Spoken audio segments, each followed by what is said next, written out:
It isn't your fault that you're obese, and today I'm going to explain why.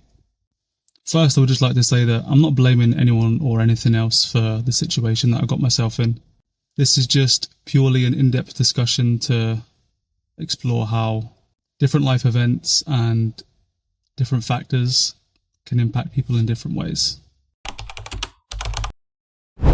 Growing up, my food environment wasn't the best. I had a genetic predisposition to obesity. In general, we ate a lot of processed foods, and I was actually a really fussy eater, so I didn't really make it easy on them, but yeah. Football and a generally active lifestyle kept the weight off me when I was younger. I went through some bullying in primary school, mostly due to financial status, and when I made the transition from primary to secondary school, my friendship group neglected me.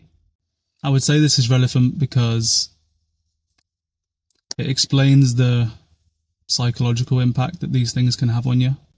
So going into my formative years, I had a deep lack of confidence and feeling that I wasn't good enough, and it was already quite a lonely and scary time, and this is when the insecurity around my weight started.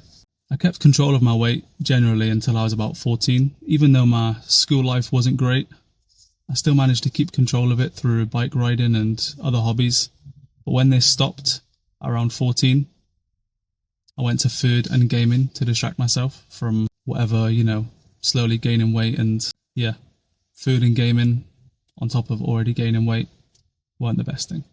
I would say my confidence and self-esteem took a sharp nosedive towards the end of school, as I was seeing friends less, interacting with people less. I didn't attend my prom because I hated myself, and I didn't actually want to see myself in a suit. Yeah, that was rough. College was when I noticed myself becoming, I would say, really fat, as morbid as that sounds. I actually had a life scare on my first day. It was walking up the 4 flights of stairs to get to the classroom. It was a real shock because it had been a long time since I'd exerted myself like that. I ended up leaving after the first year. My confidence was just too low, and I just couldn't really talk to anyone. The more weight I gained, the more I sort of lost a sense of who I was.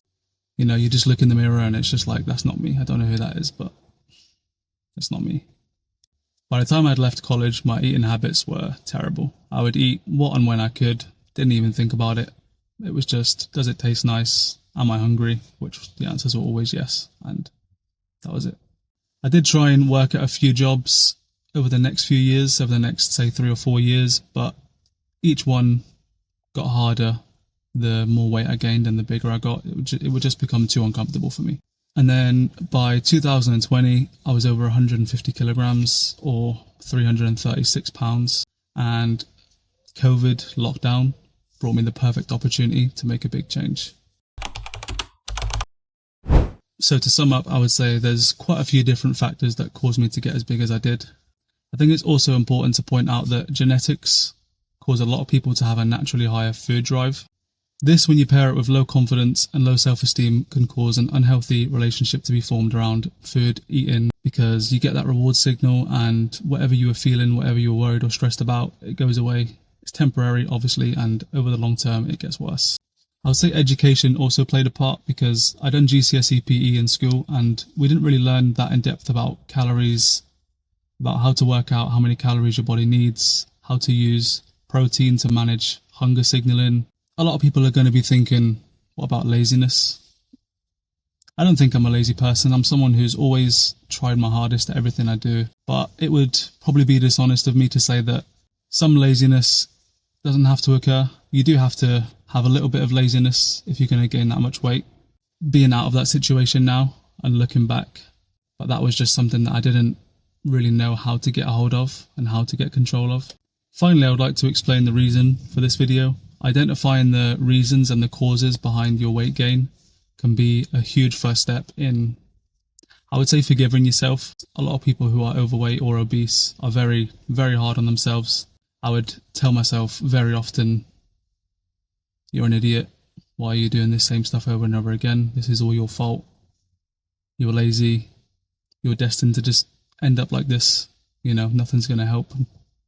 Nothing's going to change. This doesn't mean that you should blame something or someone else. Just remember that we're all born into different circumstances, we all have different upbringings, and you need to be kinder to yourself, because if you hate yourself and you don't forgive yourself, then you're probably not going to have enough faith in yourself to actually do it. Just because you got yourself into this situation doesn't mean you can't get yourself out of it. Please like and subscribe if you relate to any of this, and feel free to reach out if you have any questions or are struggling with anything to do with weight loss or just mental health in general. I'll be happy to help.